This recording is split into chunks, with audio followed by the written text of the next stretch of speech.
और सिद्धू साहब आपको फॉलो कर रही थी मैं, काफी कैंपेनिंग चल रही है, काफी भीड़ और ट्रैफिक जैम भी कई जगहों पर देखा मैंने जहां आप रैलीज कर रहे थे या लोगों को संबोधित कर रहे थे। देखिए, कई बार दिक्कत परेशानी का सबब बनना पड़ता है, लेकिन कुछ तो रही होंगी हमारी भी मजबूरियां, यूं ही चाह के तो कोई बेवफा नहीं होता। दुख होता है कि कई बार लोगों को इनकन्वीनियंस होती है, लेकिन राजनीति एक ऐसी चीज है, कुछ चीजों को आपको झेलना पड़ता है, कुछ चीजों को आपको एक्सेप्ट करना पड़ता है।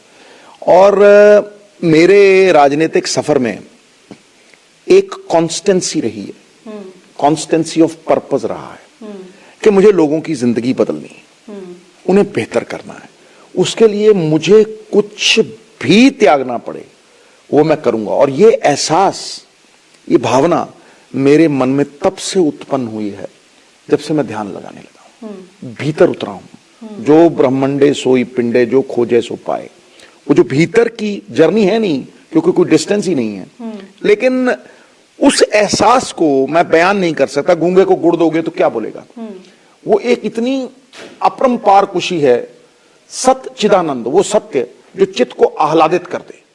तो उस आह्लादित चित्त से ये राजनीति की एक अजीब सी खूबसूरत भावना कि यार एक ही मकसद रह गया जिंदगी का कि लोगों की, पंजाब के लोगों की जिंदगी बेहतरी के लिए बदलनी है, नीतिबद्ध तरीके से। लेकिन आप स्पिरिचुअलिज्म की बात कर रहे हैं, आप भीतर की जर्नी की बात कर रहे हैं। जर्नी नहीं है क्योंकि डिस्टेंस नहीं है, आप अपने भीतर कोई डिस्टेंस नहीं है। लेकिन आप ये भी कहते हैं कि राजनीति तो कीचड़ है, इसमें उतर के साफ करना पड़ेगा। एक बात समझिए, अगर हर एक अच्छा आदमी पीछे हटेगा तो 10 चोर आगे आएंगे। इसलिए ये बात आप समझ लीजिए। मैं लोगों को भी कहता हूं कि भाई अच्छे लोगों की कदर करो। मणि अगर मिट्टी में फेंक दोगे और कांच अगर सोने में जड़ दोगे तो कांच है। मणियों को उठाओ मिट्टी में से और सोने में जड़ो, ताकि उसकी जो चमक है वो 100 गुना बढ़े। और वो लोगों की बेहतरी के लिए है। मैंने डिज़रायली अमेरिकन प्रेसिडेंट की एक इंटरव्यू सुनी थी। उनसे पूछा गया कि how would you like to be remembered. उन्होंने कहा, as a man who made the difference. तो आप कांच और शीशे के बीच का फर्क बता रहे हैं। सिद्धू साहब, आपकी पार्टी भी अनाउंस करेगी कि आपकी पार्टी का हीरा कौन होगा, बतौर मुख्यमंत्री चेहरा किसके नाम के साथ कांग्रेस पार्टी जाएगी। और कुछ लोग कह रहे हैं कि चन्नी साहब जो हैं उस रेस में सबसे आगे निकलते हुए नजर आ रहे हैं। तो अगर ऐसा होता है, ये अनाउंसमेंट होता है दोपहर को 6 बजे, तो सिद्धू साहब क्या करेंगे? देखिए, एक बात आप समझ लीजिए, सिद्धू साहब पार्टी की सेवा करेंगे, अगर मगर कुछ नहीं होता। एक बात आप समझ लीजिए कि जिंदगी इतना कुछ सरप्राइज में देती है। मैंने कभी ये सोचा नहीं था मैं कांग्रेस का प्रधान बन जाऊंगा, इतना कुछ।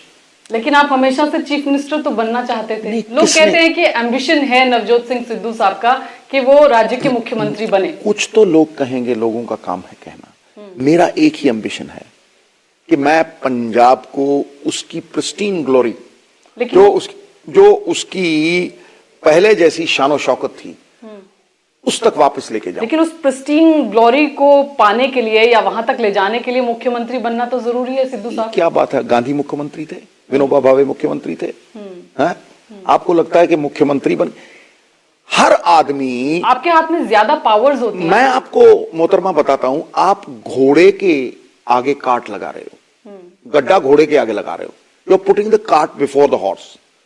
होना चाहिए घोड़ा। Matter to you whether you are the chief minister और not. It is not that. It is not that. The decision making power is always with the chief minister. But who decides? The people of Punjab will decide. Now ask me how. You will say high command.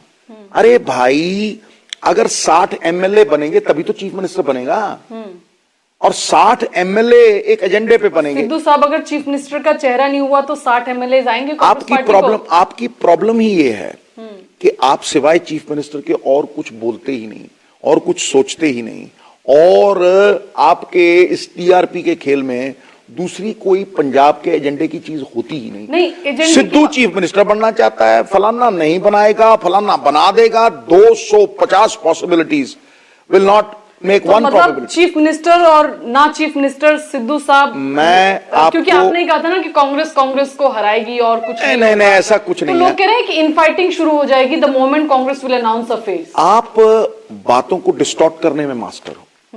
मैंने कहा नहीं करी हूं, मैं जिस बिल्कुल आप कह रहे हो कांग्रेस, मैंने कब कहा? मैंने कहा कांग्रेस की लड़ाई कांग्रेस के साथ है, क्योंकि कांग्रेस को दुनिया में कोई नहीं हरा सकता अगर कांग्रेस खुद को ना हराए। तो यही मैं भी कह रही तो हूँ। नहीं, आप बिल्कुल गलत कह रहे हैं। आपने कहा कांग्रेस हराएगी। अरे मैंने ये कहा कि अगर आप यूनाइटेड हैं तो आप जीतोगे, क्योंकि स्ट्रक्चरली नहीं, ऐसा नहीं है। आप तो कह रहे हो हराएगी, क्या मतलब? मैं ये नहीं कह रही हूँ, मैं ये कह रही हूँ कि इन फाइटिंग जो है एक नाम के तो आने से इन फाइटिंग क्या होगी? इन फाइटिंग आपको कांग्रेस में ही दिखती है। राघव चड्ढा थप्पड़ से बच के भागा, क्योंकि सरकार यहाँ पर नहीं उनकी सरकार ना हो, लेकिन फिर भी मुक्के थप्पड़ किसके लगे? अभी फिलहाल कांग्रेस मैं कह रहा हूं मुक्के थप्पड़ किसके लगे? घूसेबाजी कहां हुई? टिकटों के मामले में थप्पड़ किसने मारे? हर जगह ऐसी चीजें आती हैं भाई। हर आदमी एमएलए बनना चाहता है। अभी मेरे साथ सिद्धू साहब बैठे हैं तो मैं सिर्फ सिद्धू साहब से सवाल नहीं, पर सिद्धू साहब अकेले कांग्रेस पार्टी नहीं है। कांग्रेस का मैं प्रधान हूं, इसका मतलब ये तो नहीं है कि मैं कांग्रेस हूं।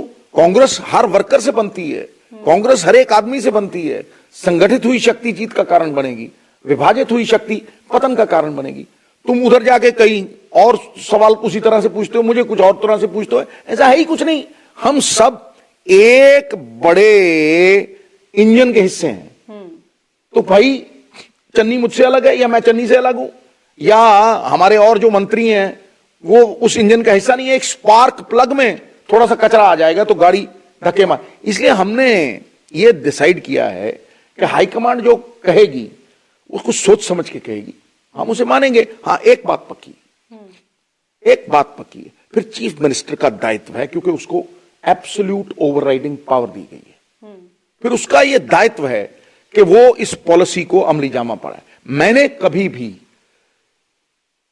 ऊपर से जिंदगी शुरू नहीं की, मैंने ग्रास रूट से शुरू की है। ग्रास रूट्स क्या है? मसले, मुद्दों की समस्याएं लोग बताते रहते हैं लेकिन हल नहीं बताते।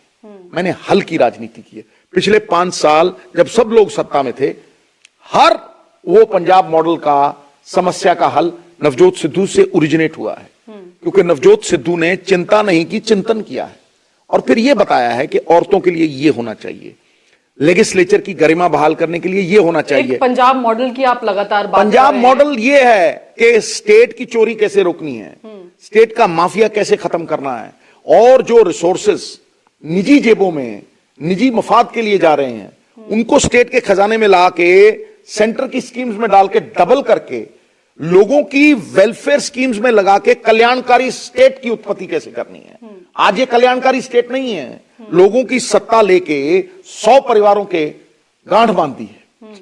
इसलिए वो 100 परिवार अमीर होते जा रहे हैं। 99% पंजाबी 50,000 करोड़ से ऊपर इनडायरेक्ट टैक्सेस दे रहा है, पेट्रोल पे, डीजल पे, पेट्रोल डीजल टोल टैक्स, मिर्च पे, तेल पे अमीर 225 करोड़ रुपए दे रहा है। तो आप ये समझिए कि गरीब का खून चूसने वाली जोंक बन गई है सरकार। हालांकि होनी चाहिए भंवरे की तरह कि फूल से रस भी ले ले, फूल भी बरकरार और भंवरा भी। इंडिया टीवी हर वक्त हर जगह डाउनलोड करने के लिए सर्च करें India TV news Google play store या ऐप स्टोर पर।